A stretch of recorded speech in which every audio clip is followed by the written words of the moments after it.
తెలంగాణలో పెట్రోల్ డీజిల్కు కొరత లేదని అన్నారు civil supplies commissioner Stephen Ravindra. దానికి సంబంధించి మరిన్ని డీటెయిల్స్ మా ప్రతినిధి సుధీర్ అందిస్తారు. తెలంగాణ రాష్ట్రంలో మరొకసారి పెట్రోల్, గ్యాస్, డీజిల్ కొరత అయితే ఏర్పడింది. ఈ నేపథ్యంలోని రాష్ట్రంలోని చాలా బంకుల్లో నో స్టాక్ బోర్డులు అయితే ఏర్పడుతున్నాయి. ఈ నేపథ్యంలో అసలు ఎందుకోసం కొరత వచ్చింది ఏంటి అనే విషయానికి సంబంధించి రాష్ట్ర పౌర సరఫరాల శాఖ కమిషనర్ స్టీఫెన్ రవీంద్ర గారు ఉన్నారు. వారిని అడిగి తెలుసుకునే ప్రయత్నం చేద్దాం. సార్ చెప్పండి, ఏంటి మళ్ళీ ఈ కొరత గల కారణాలు ఏంటి? నిజానికి కొరత ఉందంటారా? తెలంగాణలో అది పెట్రోల్ కావచ్చు, డీజిల్ కావచ్చు, ఎల్పిజి కావచ్చు, పిఎన్జి కావచ్చు, అస్సలు కొరత లేదు. పబ్లిక్ ఏమీ ఆందోళన చెందవలసిన అవసరం లేదు. There are adequate supplies and adequate reserves with Telangana oil marketing companies. నిన్న చూస్తే మనము నార్మల్గా ఒక 13,300 KL వరకు ఏదైతే రిక్వైర్మెంట్ ఉంటుందో యావరేజ్గా, దానికన్నా మించి 30,000 KL వరకు మనం సప్లై చేసాం. అంటే 2.5 టైమ్స్ ఎక్స్ట్రా మనము సప్లై చేసాము. సప్లై ఎట్లా చేస్తాము? అన్లెస్ అండ్ అంటిల్ మనకి రిజర్వ్స్ ఉంటేనే కదా. So there is absolutely no reason to panic and over buy or over stock. అంటే ఎందుకోసం సార్ ఈ కొరత గల కారణాలు ఏంటి? డీలర్లు ఏమైనా కృత్రిమంగా కొరత సృష్టిస్తున్నారా? వాస్తవానికి క్షేత్రస్థాయికి వెళ్తే మాత్రం ప్రతి దగ్గర కూడా నో స్టాక్ బోర్డు కనిపిస్తుంది, బంకులు కూడా క్లోజ్ అవుతున్నాయి. ఇది క్షేత్రస్థాయిలో కనిపిస్తుంది.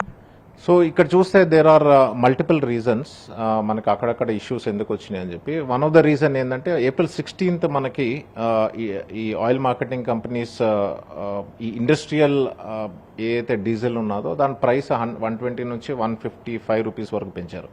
వెరాజ్ మనకి ఇక్కడ రీటైల్ డీజిల్ ఏదైతే ఉన్నదో 95 రూపీస్కి పబ్లిక్కి అందరికీ విక్రయిస్తూ ఉన్నారు. ఈ ప్రైస్ డిఫరెన్స్ వల్ల ఈ ఇండస్ట్రియల్ ఈ కన్జ్యూమర్స్ ఎవరైతే వచ్చారో వాళ్ళు రీటైల్లోనే తీసుకోవడం వల్ల మనకి కొంచెం అక్కడక్కడ షార్టేజెస్ కనపడి, ఇన్ అడిషన్ టు దట్ ఈ ఎలక్షన్స్ తర్వాత ఈ ప్రైస్ రైజ్ ఏమన్నా ఉంటుందని చెప్పి పబ్లిక్ కూడా అట్లాగా అనుకుని ముందే వీళ్ళు ప్యానిక్ బయింగ్ చేస్తూ ఉన్నారు. దానివల్ల కొంచెం అక్కడక్కడ కొన్ని ఛాలెంజెస్ వచ్చినాయి.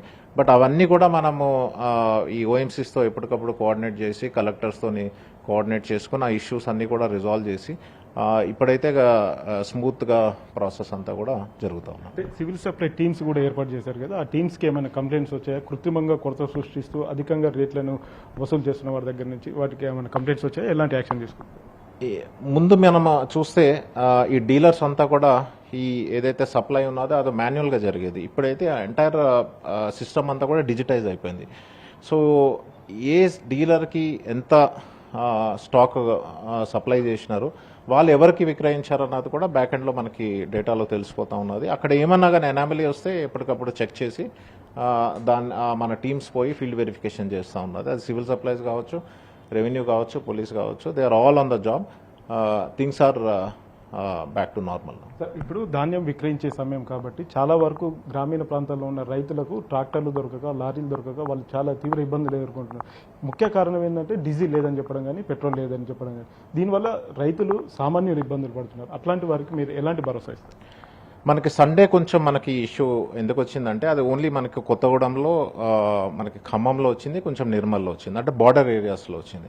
అక్కడ ఏమైందంటే కొంచెం ఏపీ నుంచి కొన్ని వెహికల్స్ వచ్చి మన బంక్స్ దగ్గర పెట్రోల్, డీజిల్ తీసుకోవడం వల్ల ఆ ఏరియాస్లో షార్టేజ్ కనపడింది.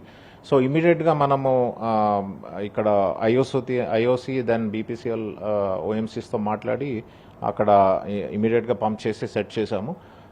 మనకి అగ్రికల్చర్ ఏదైతే ప్రొక్యూర్మెంట్ సీజన్ జరుగుతూ ఉన్నది, వాళ్ళకి ట్రాక్టర్ కావచ్చు, హార్వెస్టర్స్ కావచ్చు, లేకపోతే ఈ లారీస్ కావచ్చు, ట్రాన్స్పోర్టేషన్కి ఇబ్బంది కలగకుండా మనము కంప్లీట్గా వాళ్ళకి పెట్రోల్, డీజిల్ అవైలబిలిటీ ఎప్పటికప్పుడు చేస్తూ ఉన్నాం. ఎప్పటి వరకు నార్మలైజ్ అయిపోతుంది? మ్యాక్సిమం ఈ రోజు వరకు అంతా మనకి స్టెబిలైజ్ అయిపోతుంది. Thank you. రాష్ట్రంలో ఎలాంటి కొరత లేదు. పెట్రోల్ కానీ, డీజిల్ కానీ, గ్యాస్కు సంబంధించి కొరత లేదు. ఉండాల్సిన నిల్వల కంటే అధికంగా నిల్వలు ఉన్నాయని చెప్పేసి రాష్ట్ర పౌర సరఫరాల శాఖ కమిషనర్ స్టీఫెన్ రవీంద్ర చెప్తున్నారు. ఎవరైనా కృత్రిమ కొరత సృష్టిస్తే ఖచ్చితంగా చర్యలు తీసుకుంటాం, కఠిన చర్యలు తీసుకుంటాం. రైతులు కానీ, ప్రజలు కానీ భయాందోళనకు గురి కావాల్సిన అవసరం లేదని చెప్పేసి భరోసా ఇస్తున్నారు స్టీఫెన్ రవీంద్ర. Cameraman Ganapathi, Sudheer, NTV, Hyderabad.